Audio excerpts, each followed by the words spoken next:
ประจำเพราะฉะนั้นตั้งอกตั้งใจ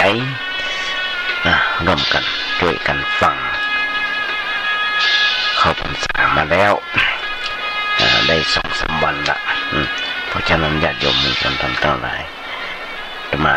ธรรมะมาโอ้มาจาญาติโยมจากยังปะบันนี้เดียวเพราะฉะนั้นญาติโยมจะหันได้อยู่ทุกเมื่อเชื่อบันคนเฮาในญาติโยม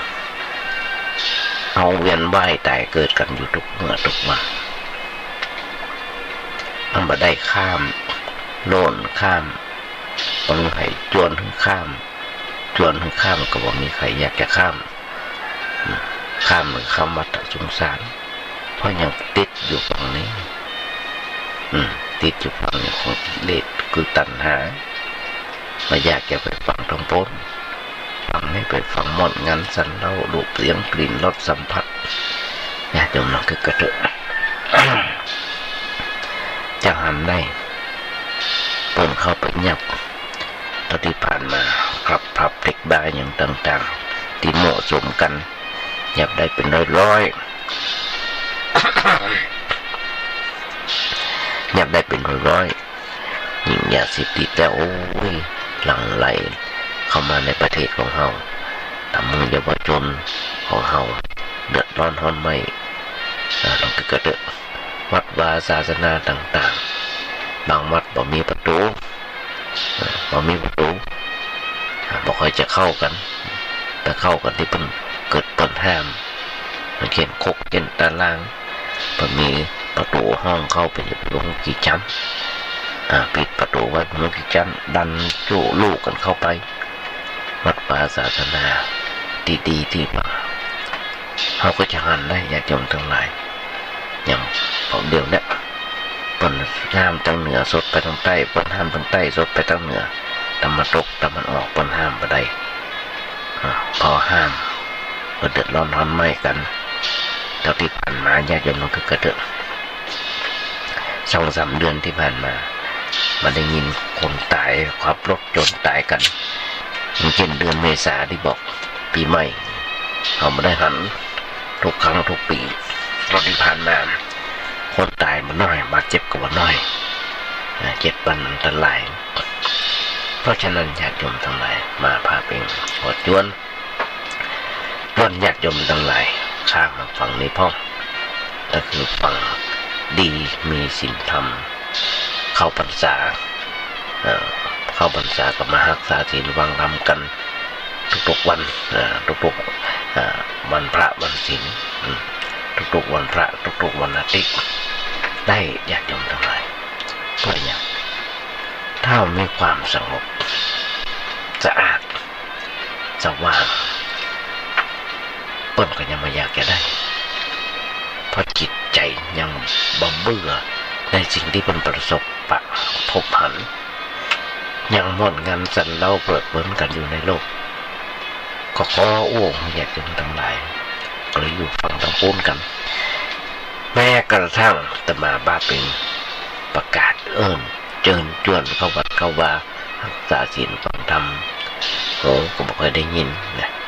ตาก็บ่เคยได้พอใจก็บ่เคยได้คิดว่าฟังโน้นฟังนี่มีอะไรอย่างมีความสุขอย่างใดเปิ้นบอกบ่ได้ที่จะไปก็ยังเวียนว่ายแต่เกิดอยู่ในฝั่งนี้แม้ว่าฝ่าว่ายน้ำไปสักเล็กเกินนึงพอว่ายปิกเข้ามาพ่ออย่างเพราะว่านึกว่ามันมาม่วนงานสันเล่าอันอย่างก็เลยมันไม่เคยอยากจะไปอยากจงพ้นส่วนทำตั้งหลายธรรมะที่บอกกันที่โอ้กันว่าธรรมะคือธรรมชาติธรรมะคือธรรมชาติธรรมะเนี่ยที่เป็นของที่คนเข้าถึงยากแต่ว่าก็ต้องพยายามชักจูงเชิญชวนน้อมน้อมจิตใจคนหันเข้ามาหาธรรมะเพื่อจะได้เอาเป็นหลักในชีวิตประจำวันต่อไปญาติโยมมวลชนธรรมทั้งหลายขณะที่ญาติโยมทั้งหลายได้ทำงานกัน อยู่อย่างหนึ่งประน้องว่าทศพิธราชธรรมสมภพได้ออกไปเผยแผ่ธรรมะตามจังหวัดต่างๆหรือว่าเขาก็ยังได้ว่าเขาพรรษามีรายการธรรมะสัญจรหรือว่าอย่างต่างๆได้ออกไปเผยแผ่ธรรมะตามจังหวัดตามอำเภอตามหมู่บ้านต่างๆอาศัยวิทยากรอาศัยตามวัดบาอารามต่างๆวัดบาอารามต่างๆส่งพระออกไปนิมนต์พระขององค์เจ้าไปซึ่งเป็นจุดศูนย์กลางแล้วก็ออกไปเหมือนกับสมัยแต่ก่อนไปตามมหาวิทยาลัยต่างๆไปโอ้ธรรมะนักเรียนฟังพ้องนักศึกษาฟังพ้องชาวบ้านฟังพ้อง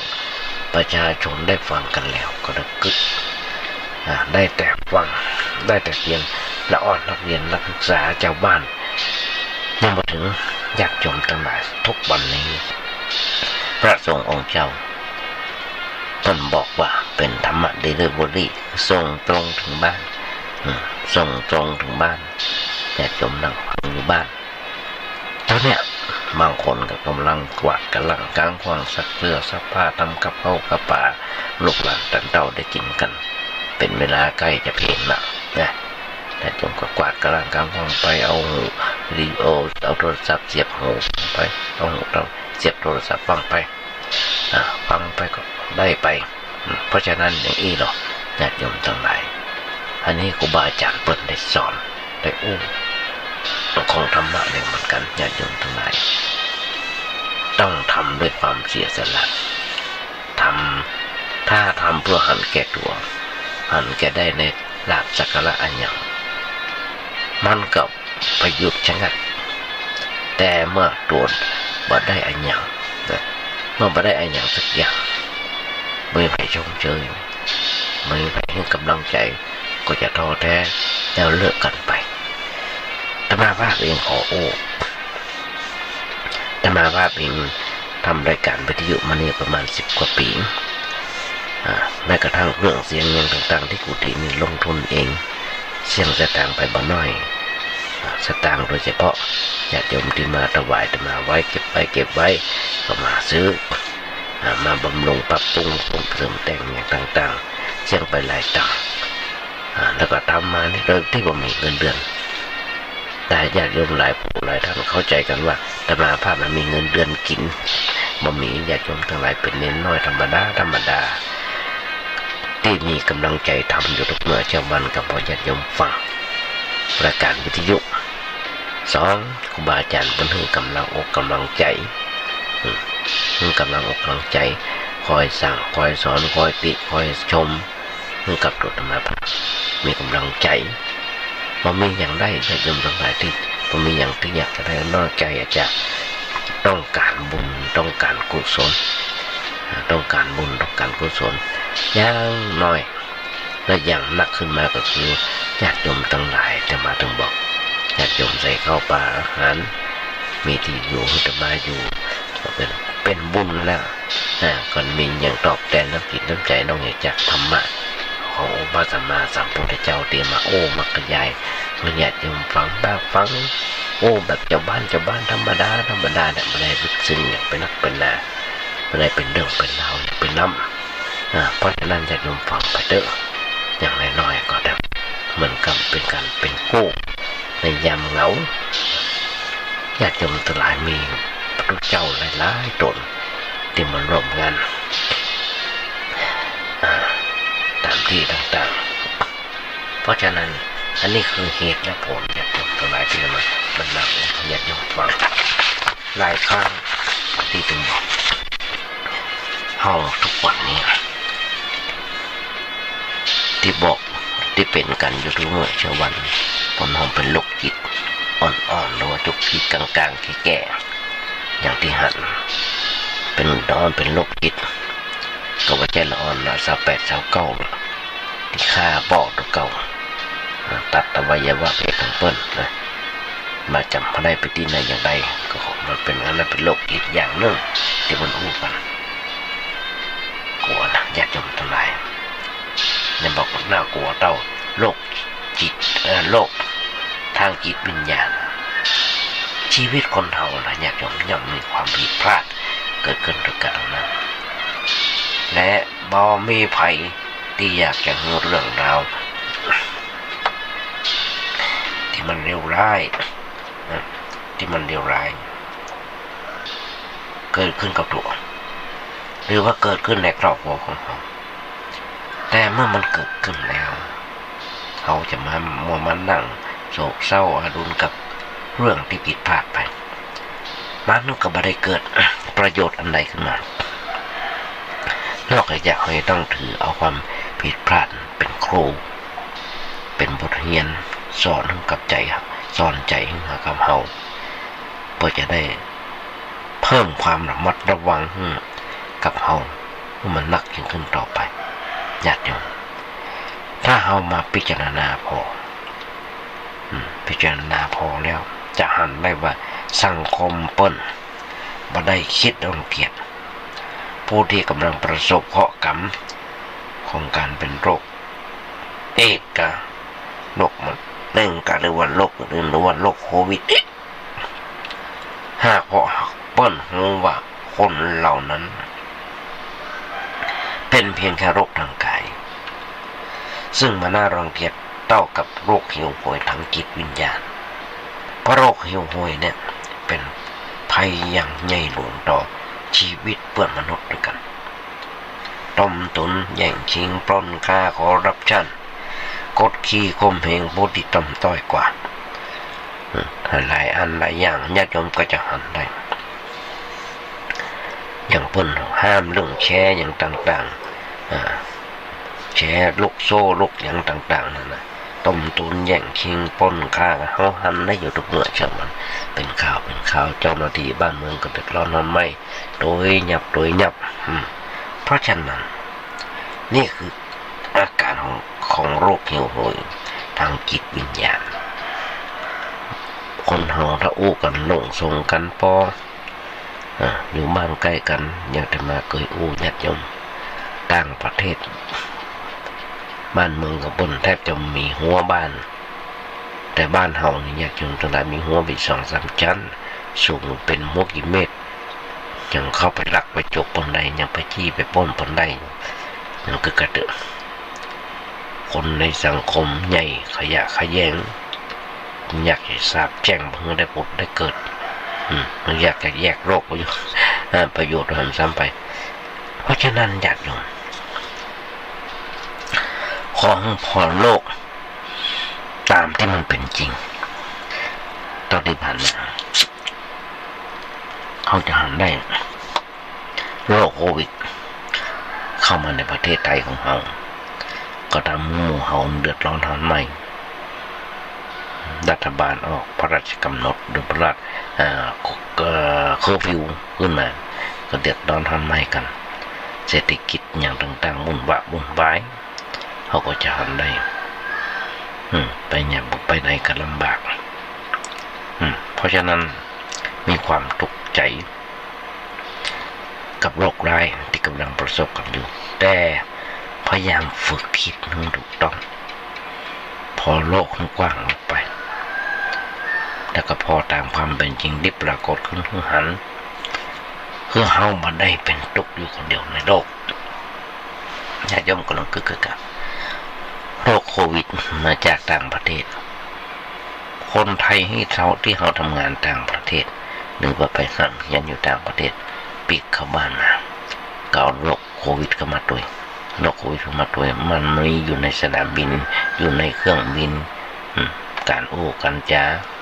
และสเปรย์เหตุละที่มันติดกันมาได้เพราะฉะนั้นเอามาได้เป็นทุกข์อยู่คนเดียวในโลกหลายประเทศเพื่อกระตุกหลายประเทศเพื่อกระตุกเพื่อกระเดือดร้อนทันไหมประเทศที่ว่ามีอุปกรณ์หรือว่าเครื่องมืออย่างดีๆเก่งๆยังมีคนตายนักในบ้านเราก่อนมีคนป่วยนักในบ้านเราก่อนหันภาพแล้วโอ้ยอย่าจมทั้งหลายถ้าบ้านเราเพิ่นห้องไปเหี่ยวบ่มีที่ฝังคนอื่นๆทั้งคนทั้งโลก เปิ้นก็เป็นทุกข์แบบเดียวกับเราจะต่างกันก็แต่เมื่อเรื่องราวที่ทำให้เราทุกข์นั้นเราอาจจะทุกข์ใจอยู่กับเรื่องโรคร้ายส่วนทำลายคนกำลังทุกข์ใจอยู่กับเรื่องธุรกิจล้มละลายภายบ่หนี้สินท่วมตัว บางทีบางอย่างเล่นหุ้นก็ถูกโกงยศก็ถูกปลดหมดอำนาจซ้ำหายไปใหญ่ผัวมีเมียน้อยเมียนอกใจลูกบ่าวติดยาลูกสาวติดเปื้อนมันยอมปิกบ้านปิกจองนั่นหลายๆอย่างที่ทำให้คนในโลกนี้ต้องตกใจเพราะฉะนั้นเราอย่าไปคิดว่าเราเป็นทุกข์อยู่คนเดียวเราเป็นทุกข์อยู่คนเดียวเพื่อนมนุษย์ทั้งโลกเปิ้นกระทุกข์เหมือนกันกับเราในหลายประเทศเป็นทุกข์เหมือนกันกับเรายุคนี้ยุควิวัฒนาการหมอก็กำลังรักษาเสาะหายยุคหายาเพื่อมารักษาซึ่งประเทศไทยของเราญาติโยมเป็นประเทศที่ทุกข์ใช้ทุนทรัพย์ไปน้อยสำหรับการรักษาโรคโควิดคนเสียเป็นล้านแต่ละคนรัฐบาลจะต้องออกรัฐบาลก็ไม่ใช่มีสตางค์ก็ต้องเก็บภาษีของเราเนี่ยไปด้วยกันออกเปิดเอาเงินกองคลังที่มีไว้เงินฉุกเฉินเอามาจ่ายเฉพาะคนเป็นโรคโควิดเป็นล้านแต่ละคนนะญาติโยมแต่รักษาหายแล้วนะแต่ละครั้งนะเป็นล้านเพราะฉะนั้นจะไปมัวแต่หาความสุขในเรื่องนั้นต่างๆสุขดีแต่อยู่ที่ใจสงบเย็นญาติโยมทั้งหลายถ้าลองถามตัวเก่าดูว่าชีวิตเนี่ยเกิดมาเพื่อและสิ่งใดที่ควรจะถึงในขณะที่กำลังมีชีวิตอยู่ที่นอกเหนือไปจากความร่ำรวยยศชื่อเสียงตอบมือกันได้ว่าความสุขสงบเย็นและอิสระทางจิตใจคือสิ่งที่มนุษย์ทุกๆคนควรจะได้ควรจะถึงในขณะที่กำลังมีชีวิตอยู่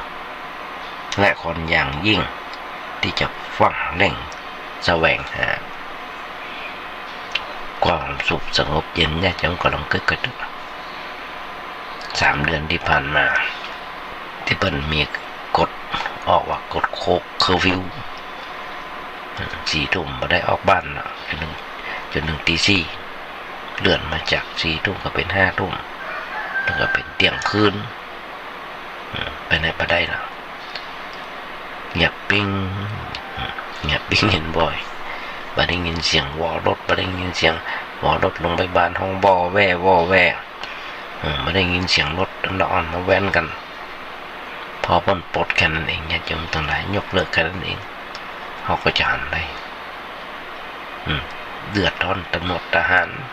ออกจับออกหยับโอ้ยญาติโยมเอารถมาแข่งกันอย่างนี้กันหันได้โยมทุกเมื่อเช้ากันเพราะฉะนั้นสิ่งมันนี้มันจะเป็นสิ่งที่แสวงหาปลดมันยกเลิกเคอร์ฟิวก็นั่นเองรับผับเด็กบ้านต่างๆเริ่มเปิดเหมาะสมกันมาน้อยเลยญาติโยมทั้งหลายแต่ละครั้งที่เปิ้นจับเปิ้นยับได้เป็นร้อยส่วนความสุขไปแสวงหาความสุขเป็นสุขไม่สุขเปลี่ยมมันจะสุขขอไข่สะกดนั่นเป็นสุขไก่กอไก่สะกดส่วนความสุขจากการแสวงหาทรัพย์บ่น้อยมีบ่น้อยหรือปริญญายศชื่อเสียงหรือว่าอื่นๆที่ลงสมมติยึดถือกันว่าเป็นความสุขนั้นแม้แท้ที่จริงเป็นความสุขกอไก่สะกดเป็นวิทยาความสุขกอไก่สะกดเราเกิดญาติโยมทั้งหลายสุขไม่คือสุขที่เผาผลาญใจเผากายเผาใจเหมือนเราร้อนเดือดพล่านกระวนกระวายอยู่ประทิศ ซึ่งมันเป็นความสุขที่เย็นที่แท้จริงความสุขแท้คือความสุขคือความสงบเย็นมันบ่ได้เกิดขึ้นจากการแสวงหาที่ภายนอกหรือว่าจากความร่ำรวยหรือว่ามีชื่อเสียงโด่งดังก้องฟ้าแต่เกิดจากการพอย้อนปิกเข้าสู่จิตใจของตัวเก่าถ้าเราพอย้อนปิกเข้ามาในจิตใจอยู่เป็นประจำแล้วเราจะโปะจะหันสุขไม่อยู่ที่ใจทะยานอยากทำไมสุขไม่อยู่ที่ใจทะยานอยากคนที่ร่ำรวยต้องมีความสุขแต่ก่อนแต่ก่อนไม่มีความสุขแต่ทำไมคนรวยเหล่านั้นถึงได้นั่งนอนกันอย่างผวาอย่างหวาดผวาไปไหนมาไหนก็ต้องคอยหวาดระแวงเผื่อมีคนคุ้มกันด้วยมีรถป้องกันกระสุนด้วยและคนรวยเหล่านั้นเปิ้นอย่างดิ้นรนแสวงหากันอย่างหัวสุกหัวชุนหัวหมุนกันบ่จบบ่สิ้นหามาได้ตัวใดก็บ่เพียงพอบอกว่าจะเป็นทางทุจริตหรือว่าสุจริตคดโกงคอร์รัปชันอะไรอย่างนักหนาประพันธ์ที่เปิ้นลงกันกึดกันว่าจะได้รับความสุขจากการแสวงหาสิ่งต่างๆมาไว้ครอบครองเมื่อเป็นแบบนี้ญาติโยมนั่นย่อมหมายถึงว่างูเห่ากำลังเตียวหลงทางโดยเตียวหลงเข้าไปสู่เส้นของความสุขใหม่ที่ไม่ใช่สุขสงบเย็นของชีวิตที่ควรจะได้ควรจะถึงในขณะที่กำลังมีชีวิตอยู่หากชีวิตของเรามัวแต่คุ้นคิดอยู่กับเรื่องได้หรือว่าเรื่องเสียของธุรกิจการงานชื่อเสียงหรือว่าสิ่งอื่นจนนักเกินไปโดยบ่ฮู้ถึงจุดมุ่งหมายของสิ่งต่างๆเหล่านี้อย่างดีพอว่าทำเพื่ออะไรอย่างแค่ไหนถึงจะเพียงพอนั่นคือระวังตัวให้ดีพอมาเกิดพลาดพลั้งขึ้นมาสิ่งเหล่านี้แหละที่จะคอยฉกคอยกัดเฮาเจ็บปวดหรือว่าแม่ปางตายญาติโยมน้องกระดึก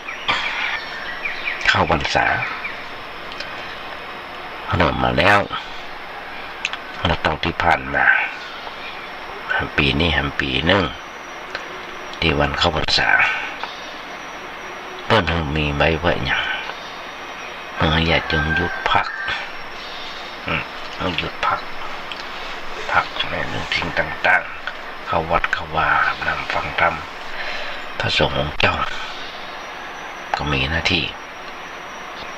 ในเรื่องของการจาริกไปที่ไหน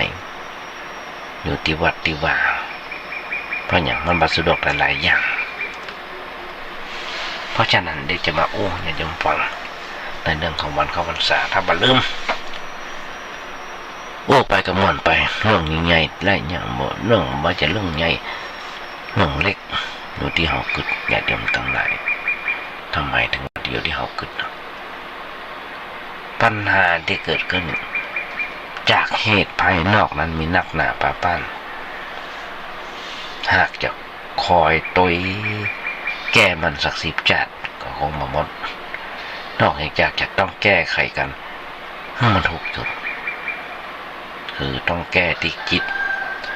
แก้การที่จิตด้วยการคิดอย่างมีสาระกึดแล้วบรรทุกในชีวิตเขาจะ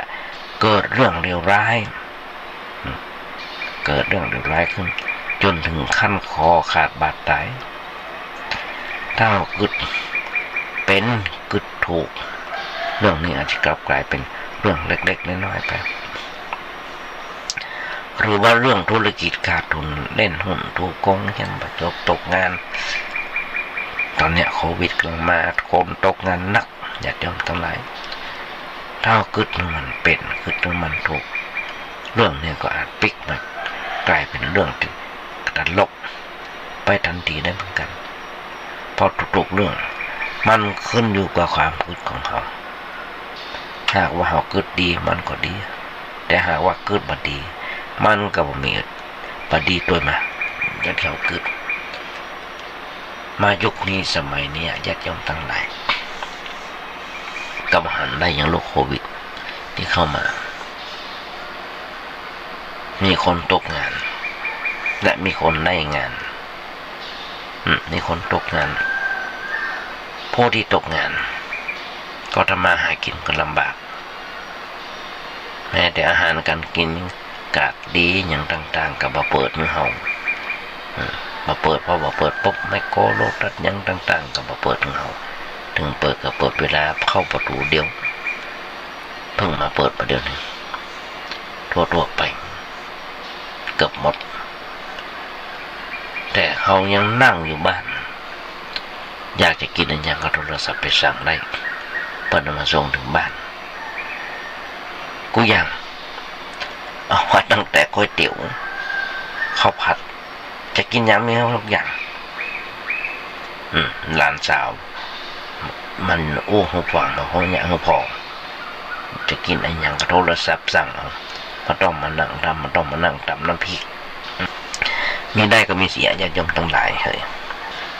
เพราะฉะนั้นทุกชีวิตที่เกิดมาล้วนแต่มีปัญหาหรือว่าความทุกข์ด้วยกันทั้งนั้นบางคนก็มีปัญหาหนักบางคนก็มีปัญหาทุกข์น้อยแต่ภายมันจะหนักจะน้อยไม่ได้ขึ้นอยู่กับการเป็นเศรษฐีหรือว่ายาจกและไม่ได้ขึ้นอยู่กับการต้องจบด้วยปริญญาหรือว่าป .4 แต่ขึ้นอยู่ด้วยการกึศให้มันเป็นกึศให้มันถูกคือกึศแล้วบ่ทำให้ตัวเก่าต้องเป็นทุกข์ใจถ้าเขากึศเป็น10 เรื่องทุกข์ก็หาย10 เรื่องกึศเป็น20 เรื่องทุกข์ก็หาย20 เรื่องแต่หากเขากึศผิดเพียง1 เรื่องชีวิตอาจจบสิ้นอย่างที่ผ่านมาญาติโยมทั้งหลายก็ตามหัน หลายๆคนตอนนี้ห้องเรียนเริ่มเปิดนะอย่างต่างๆเริ่มเปิดตอนที่ผ่านมาเมื่อกี้เดือนที่ผ่านมาเลื่อนแม้กระทั่งหลานเบาน้อยแต่มาบ้างต้นจบอนุบาล 3จะต้องรับปริญญาซื้อเสียคุยอย่างเรียบร้อยนะเสี่ยงไปถึง600แต่โควิดเข้ามาก็ผิดอย่างเลื่อนหมดมันมีกำหนดแม้กระทั่งโรงเรียนมันมีกำหนดจะเปิดการมาเริ่มเปิดเมื่อวันที่1มอบตัวกันวันที่1เข้าป.1 ก็ตอนที่ผ่านมาหลายๆคนญาติโยมทั้งหลายลูกหลานตันเต้าเป็นทุกข์ใจจะต้องปาตัวเก่านะพ่อแม่นะปาไปสอบเข้าโรงเรียนนั้นโรงเรียนนี้โอ้เป็นทุกข์ใจว่าจะสอบได้ก็หา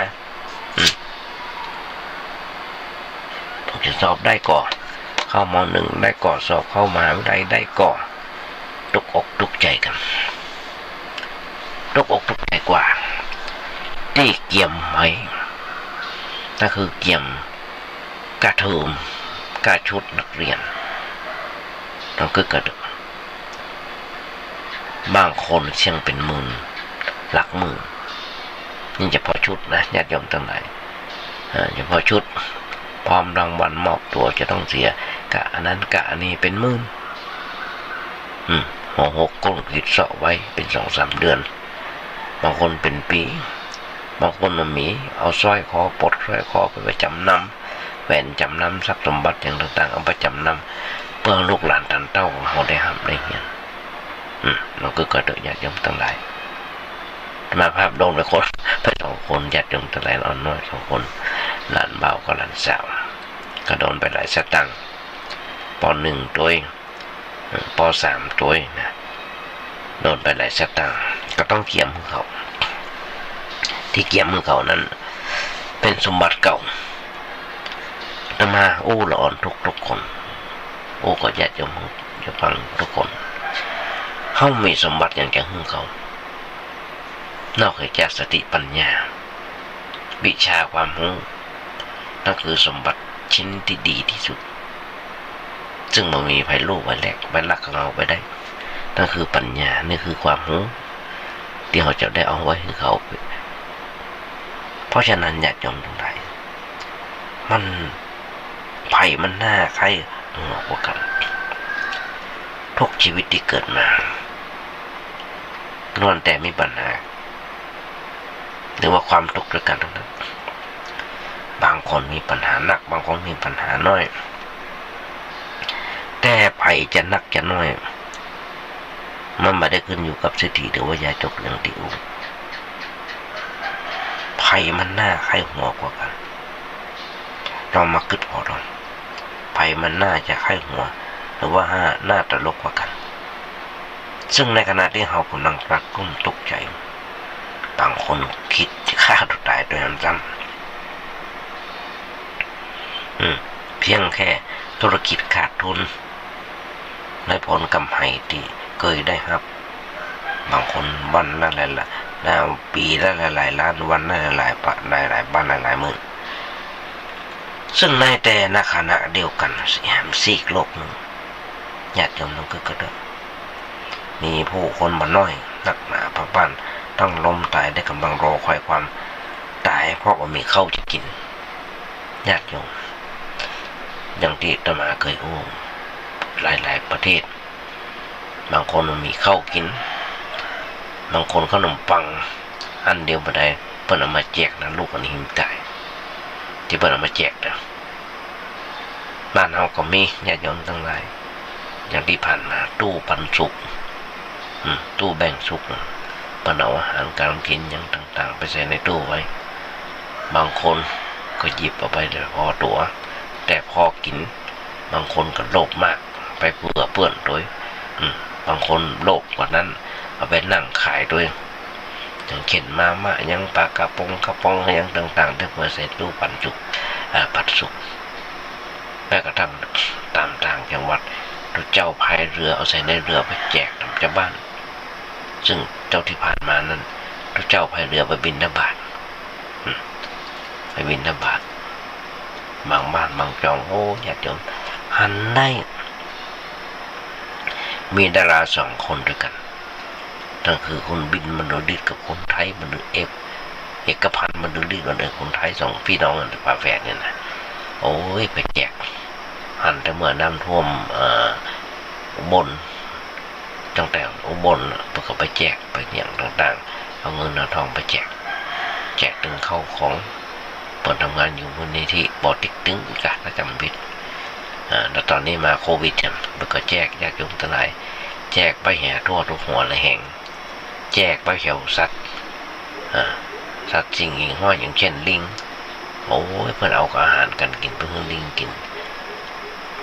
หันได้ญาติโยมทั้งหลายหน่วยงานของรัฐก็ทำรัฐคนประชาชนก็ช่วยกันเฮายังมาตุกตดเปิ้นยังเฮายังมาตุกตบเหมือนเปิ้นเดียวเปิ้นคนอื่นเปิ้นตุกเดียวเฮามีคนมีการช่วยเหลือเกื้อกูลกันพระสงฆ์องค์เจ้าก็ช่วยเหลือกันหันอยู่หน่วยงานของรัฐว่าเทศบาลอบต.โอ้ยเปิ้นมาทำกันแล้วเรามาคือกระว่าไผ่ทุกข์กว่ากันแล้วไผ่มันหน้าใกล้หัวกว่ากันเรามาคิดหัวนะคะเดี๋ยวกันเตียงแฮมซีกโลกหนึ่งที่บอกต้องมีทุกข์นะเราจะหันได้เอาแฮมได้ละจังหวัดแต่หมู่ต่างประเทศที่เพิ่นไปทุกข์แล้วเฮาเพิ่นก็บ่ได้คิดจะฆ่าตัวตายถ้าว่าเฮาคิดมันลึกซึ้งระหว่างเฮากับเพิ่นเหล่านั้นว่ามีวิถีชีวิต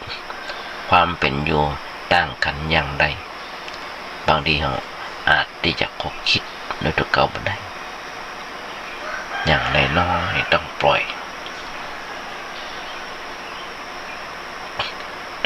ก่อนถูกบังคับให้ปล่อยนั่นคือแม้เขาจะถูกตัดเงินเดือนลดตำแหน่งถูกปลดหมดอำนาจแต่เขายังมีบ้านอยู่แต่มาพอมีครอบครัวที่อบอุ่น แผ่บายแบบว่ามีคนคอยให้กำลังใจอย่างน้อยในน้อยตัวเนี้ยมันกำลังใจญาติโยมตรงไหนแต่ยังมีพวกคนหนักหนาปาปานที่อยู่รอบๆตัวเขายังตกงานเที่ยวเร่ร่อนไร่ที่อยู่อาศัยยึดเอาตามพื้นสะพานพ่องสวนสาธารณะพ่องหรือว่าบ้านห้างบ้านร้างอย่างต่างๆหรือบางคนเก็บกองขยะเป็นที่รับที่นอนไร่ญาติขาดมิตรถ้าให้ความอบอุ่นในยามที่เป็นทุกข์ในยามที่มีทุกข์บางคนไร้เพื่อนพ้องคอยให้กำลังใจในยามที่มีปัญหาแต่หมู่เพื่อนเหล่านั้นก็บ่เคยคิดที่จะท้อแท้หรือว่าคิดน้อยเนื้อต่ำใจในโชคชะตาและบ่เคยคิดฆ่าตัวตายเพื่อหนีความอับจนของตัวเก่าญาติโยมเขาจะหันได้เฮาบ่ต้องไปกลัดกลุ้มไปทุกข์ใจอย่างนักหนาปะปานแต่กับการแค่กับการเสื่อมราบเสื่อมยศถูกปลดหมดอำนาจนี่เกิดเนี่ยว่าเป็นบทเรียนฝึกฝนให้เฮาคลายความยึดติดในราบยศฝึกลดทิฏฐิมานะในอำนาจที่เคยมีเพื่อให้เกิดการปล่อยวางขึ้นในขณะที่เรามีชีวิตอยู่ก่อนที่ธรรมชาติของความตายจะมาคอยบีบคอยบังคับเราต้องปล่อยมันญาติโยมกึดแล้วตกใจลองกึดทำไมกับลองกึดทำไมกับมาภาพเองขอบอกอยากจะฟังโดยส่วนตัวและสุขภาพหลายอย่างไม่ค่อยจะดีนี่เมื่อกี้วันต้องไปหาหมอแล้วต้องไปหาหมอแล้วบางคนนะกึดแล้วตกใจลองกึดทำไมกับถ้าเราอับอายเมื่อเรียนจบแต่กับตกแก่อย่างที่ประกาศต้นประกาศเราว่าปีนี้นะบัณฑิตตกงานเป็นแสนเพราะอย่างเพราะโรงงานหลายๆโรงงานที่ใหญ่ๆประกาศปิดกิจการหลายๆเลยละก็ทำให้เฮาบัณฑิตตกงานกันเป็นแสนตกหนักกว่าเท่าที่ผ่านมาบางคนกลัวเนาะอย่าจมทั้งหลายกลัวเสียงใกล้หัวเยาะเย้ยกับคนรอบข้างว่าเมื่อการงานล้มเหลวเขากลัวคำเย้ยหยันจากญาติมิตรเมื่อเขาถูกบางคนพอเรียนจบตกงานแฟนดิ้งครับและเขากลัวถูกสมน้ำหน้าเหมือนยามเป็นโรคร้ายกลัวว่าคนเหล่านั้นจะขอเหยียบย่ำซ้ำเติมเกิดตกใจกลุ้มใจเสียใจตกใจจนอยากจะฆ่าตัวตายพ่อหนีไปพ้นจากเรื่องราวนี้ญาติโยมจนทำสลายลุกลานตันเต้าเลยการคิดคลาดการขี้ข้าขี้กลัวจนเกินไปทำเราต้องตกใจเป็นการกึศที่ผิดเราลองกึศทำไมเพราะการกึศแบบเนี้ยเรากึศแบบซ้ำโดยห้อยเก่าตามโดยห้อยเก่าห้อยเดิมที่คนทั่วโลกมันกึศกันอยู่คือเมื่อมีปัญหาเกิดขึ้นจะทำให้ต้องเป็นตกใจคนทั้งโลกเพิ่นจะกึศไปในทางแบบเดียวกันคือกึศว่าหวาดกลัวกังวลคนนั้นกังวลกลัวคนนี้หวาดระแวงไปเรื่อยๆจนกลุ้มเครียดกึศหาทางออกทางอื่นบ่ได้ปรงบ่ตกปล่อยวางบ่เป็นก็เลยคิดฆ่าตัวตายเหมือนเพื่อหนีปัญหาหนี ไปให้มันไกลจากคนรอบข้างเพราะอย่างพ่อทนต่อความอับอายบ่ได้ญาติโยมทั้งหลายว่าอาจารย์ปุณสอนธรรมาว่าเสียงเย้ยยันคือเป็นปอนที่สูงส่งมันทำให้คนเรามีมันนะญาติโยมทั้งหลายบางทีนะแต่ว่ามันเป็นจริงอย่างนั้นบางทีเปิ้นดูถูกว่ามันจะเฮียนจบหายแบบนี้ครับเราในเมื่อเขาเฮียนจบต้องไปขอบคุณเพิ่นด้วยซ้ำไปที่เปิ้นเย้ยหยันเขาที่เปิ้นดูถูกเขาเพราะฉะนั้นญาติโยมทั้งหลายเมื่อคิดถึงอย่างว่าเสียงหัวเราะหรือว่าคำเย้ยหยันต่างๆที่เกิดจากความดมเดียวหรือว่าสูญเสียโดยที่คนรอบข้างยิบยื่นถึงกับเรานั้นเป็นดังถ้อยคำอวยพรจากสวงสวรรค์จากสวงสวรรค์ที่ได้บอกผ่านเสียงผู้คนเหล่านั้นแม้จะบ่าเพราะพริ้งแต่ก็แฝงไปด้วยพลังแห่งการกระตุ้นเร่งเร้าปลุกให้เฮาลุกขึ้นสู้ชีวิตด้วยความอดทนอดกลั้นประลบความสุประมาทเหล่านั้นแม้หนทางต่อสู้จะเลือนลางหรือสิ้นหวังเต็มทีแต่เมื่อมีชีวิตยังมีความหวังความสมหวังก็ยังอยู่เช่นกันก็ยังมีอยู่เช่นกันเพราะฉะนั้นนี่แหละญาติโยมทั้งหลายคนเฮาทุกเมื่อเช้าวันต้องปลูกนิสัยปลูกฝังนิสัยเป็นเช่นใดย่อมได้เช่นนั้นคนเฮานะถ้าไปปลูกไปติดเอานิสัยอย่างใดเป็นแบบนั้นแม้เฮาจะคิดลบหนีไปอยู่ที่อื่นที่ไหนก็จังหรือไปคิดฆ่าตัวตายไปเพื่อเกิดใหม่อยู่ในโลกอื่นเฮาก็มีทางหนีพ้นจากคำนินทาหรือว่าเย้ยหยันได้ทางที่ดีมันคิดถึงเนี่ยว่ามันเป็นเรื่องปกติเป็นเรื่องของปกติหรือว่าธรรมดาของมนุษย์ที่จะต้องมีพฤติกรรมอย่างนั้นถึงจะทำดีหรือว่าทำชั่วอย่างใดถึงจะโอ้เนื้อจะนั่งเฉยๆอย่างใดก็จังก็ย่ำหนีบ่พ้นไปจากคนนินทากรรมคนนินทาประเดี๋ยวญาติโยมทั้งหลาย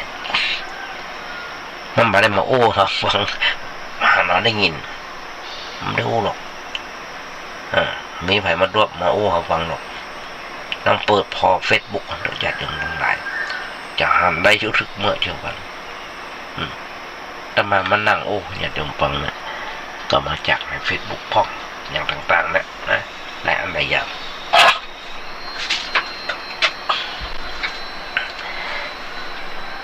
เฮากึดแต่ว่าถ้าเฮาหนีอย่างเช่นนี้ปัญหาโดยการฆ่าตัวตายเพื่อไปอยู่โลกอื่น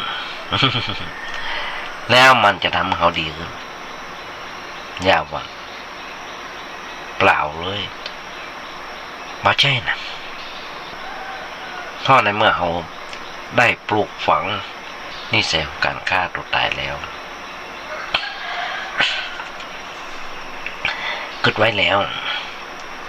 แม้จะไปอยู่โลกอื่นหรือว่าโลกไหนก็ตามถ้าเขาต้องเจอปัญหาเขาต้องหนีปัญหาด้วยการฆ่าตัวตายเหมือนกันเพราะมีนิสัยอย่างนั้นนี่แล้ว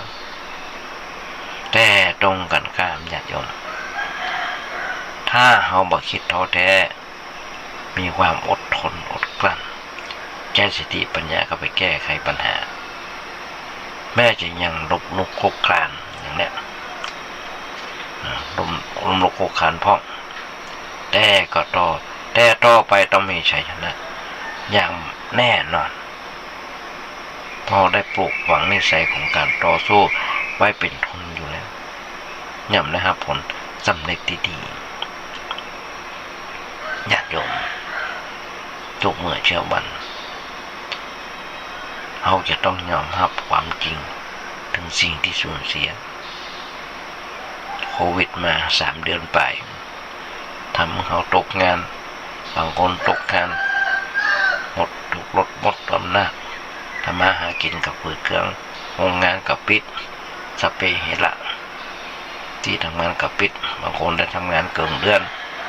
บางคนลดปลดถูกลดเงินเดือนสะปะกึศเนี่ยว่าทรัพย์ยศสุขชื่อเสียงหรือว่าสิ่งอื่นๆมาถึงบทที่มันจำได้มันก็ต้องได้ถึงบทที่มันจะต้องสูญเสียก็มันก็ต้องสูญเสียเราต้องฝึกกึศฝึกกึศยอมรับต่อความเป็นจริงของที่เกิดขึ้นอย่าหวั่นไหวคือได้ก็ดีเสียก็ดีมันดีถึง2 อย่างดีถึง2 ทางหรือว่าเขาจะต้องเจอพบปะเจอกับการพลาดพลาดสูญเสียของคนที่เขารักเช่นพ่อแม่สามีภรรยาลูกเต้าหลานเล่นอย่างต่างๆกึศตือเนี่ยว่านี่คือสิ่งธรรมดาที่มีอยู่คู่กับโลกมันอยู่คู่กับโลกเนี่ยเมินแล้วอย่าจมทั้งหลายเขาจะไปเสียใจอย่างบาดกลัวกับมันเนี่ย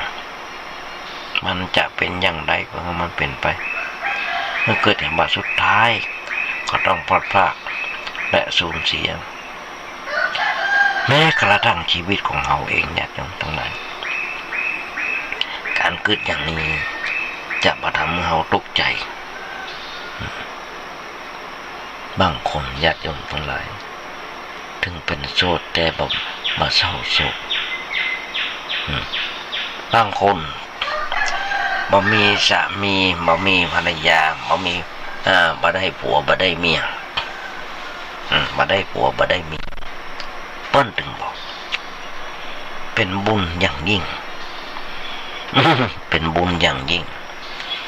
ทำไมที่เป็นบุญอย่างยิ่งมีความสุขที่สุดทำไมญาติโยมเราเกิดคนที่แต่งงานแบบทุกเจ้าคนที่แต่งงานมันมีความสุขว่ามีความทุกข์ต้องมาในความคิดมีความทุกข์คนที่แต่งงานมีลูกมีเต้าแล้วก็เกิดทุกข์อย่างทุกข์ตั้งแต่การอยู่ด้วยกันสามีภรรยาอยู่ด้วยกันทีแรกก็อยู่คนเดียวสบายซักเสื้อซักผ้าจะซักมือได้ก็ได้กูจะตื่นนอนไปทำการทำงานได้เงินมากูกระจายคนเดียวต้องมาเดือดร้อนต้องมาแบ่งไปพอแต่งงานปุ๊บต้องซักผ้าอย่างน้อยๆนี่อู้กันต้องซักผ้าต้องกึศว่ามันผูกเจ้าอย่ามากินมันหูเจ้าอย่ามากินมาเจ้าอย่ามากินมาตอนเจ้าอย่ามากินแต่ตอนน่ะทุกข์ใจละสร้างภาระละพอมีโลกขึ้นมา1 คนญาติโยมทั้งหลายวางแผนจะให้ลูกตะเก้ามีความสุข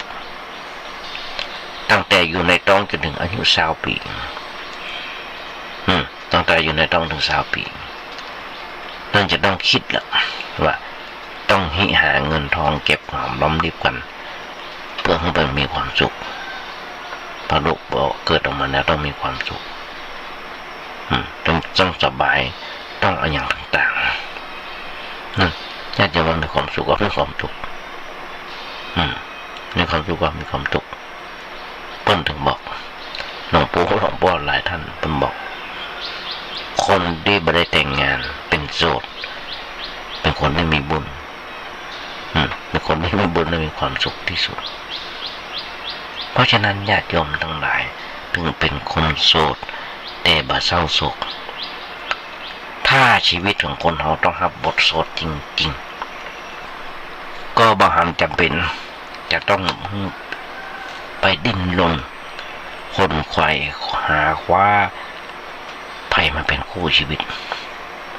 และบ่หันว่าเป็นเรื่องที่น่าอาภัพอับอายอะไรอย่างที่ต้องอยู่เป็นโสดครองความเป็นสาวแก่หรือวันหนุ่มเท่ากับจะดีหันซ้ำไปที่บอกต้องไปทนแบกรับภาระอันหนักอึ้งของการใช้ชีวิตคู่และบัด ต้องไปทนทุกข์ทรมานเจ็บปวดหรือว่าสูญเสียจากกันต้องถูกทิ้งขว้างหรือว่าหึงหวงเมื่อคราวเกิดมีการนอกใจหันได้ญาติโยมทั้งหลายฆ่ากันตายทุกเมื่อเช้าวันหันได้หรือว่าเกิดการพลัดพรากจากกันตายจากกันในวันหน้าแม้แต่ความเหน็ดเหนื่อยในการต้องดิ้นรนสร้างงานสร้างรังรักบ่น้อยเลยเหนื่อยบ่น้อยเลยแม่ถึงแม่ญาติพี่น้องเพื่อนพ้อง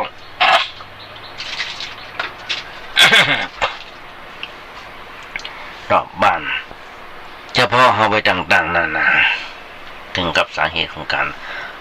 ไร้คู่ว่าเป็นเพราะชาติต่างก่อนบ่เคยทำบุญร่วมชาติตักบาตรร่วมขันกันกับผู้ใดคนใดมาก่อนเลยได้อาภัพคู่หรือไผจะพอว่าเขายิ่งยะโสเล่นตัวเลือกนักเลือกมากหรือว่าจะเป็นเพราะเหตุอื่นๆยังก็จ้าไผจะพอเขาอย่างไรก็จ้ามันเป็นเรื่องที่ปนจะคิดกับเขาได้ทั้งนั้นบอกใจเรื่องแปลกแต่เมื่อบอกใจเป็นเรื่องที่ชวนให้เขาอาภัพอับอายจนเขาต้องเก็บตกนำมาเกิดผมด้อยใจขึ้นเป้าหมายของชีวิตไม่ได้ขึ้นอยู่กับการใช้ชีวิตคู่เพียงอย่างเดียว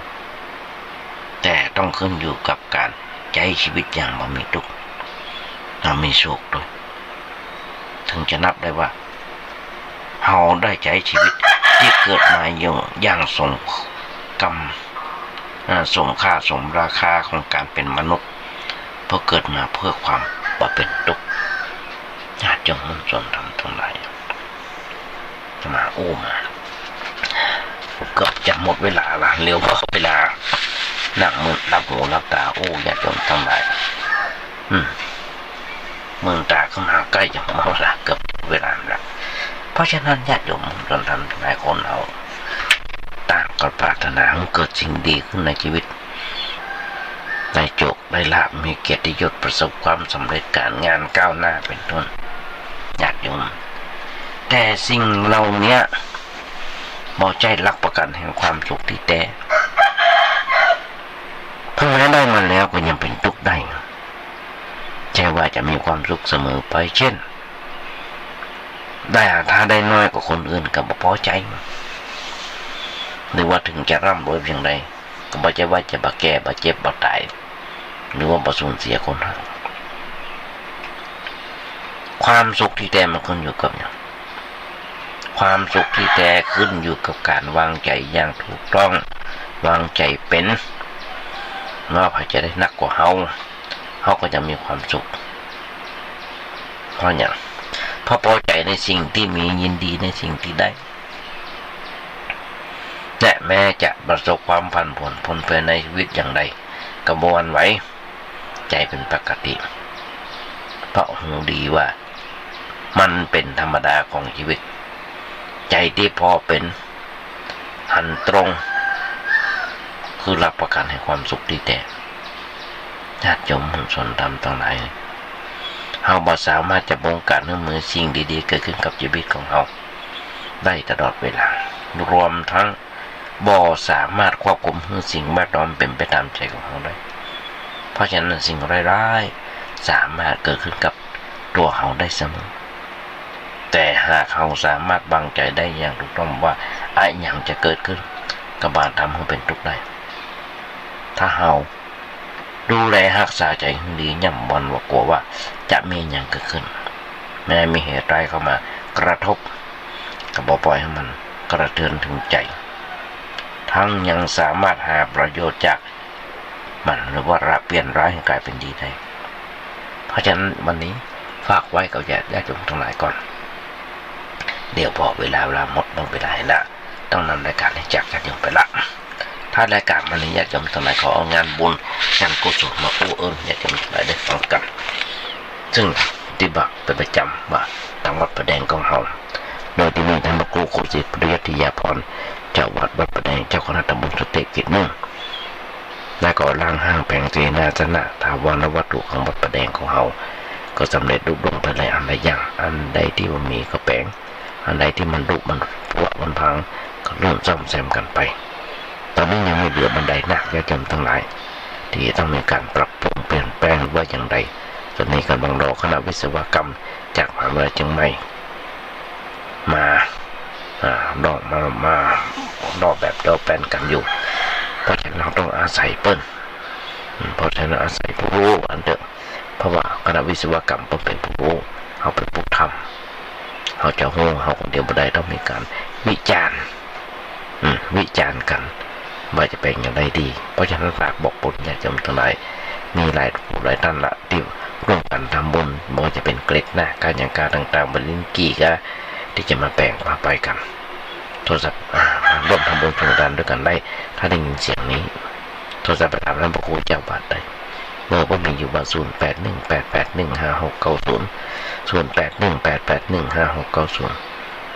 อยากจมปะปนโอ้ผมได้วันนี้จากน้อยตัวนี้จะได้ลดพิเศษแห่งวัด1ตังวัดไปหินญาติโยมทั้งหลายโดยที่มีท่านพระครูสมุวิศวะวรกิจโยหักษาการแทนเจ้าวัดเพื่อจะมีการแปลงซุ้มประตูโมกไปอย่างใดถึงไหนทำไปได้โอ้กันเมื่อเพื่อจะมีการแปลงก็โทรศัพท์ไปถามพวกนายองค์พระพุทธเจ้าด้วยกันใกล้ที่ไหนก็ไปที่เมื่อโทรศัพท์มีอยู่ว่า0879152924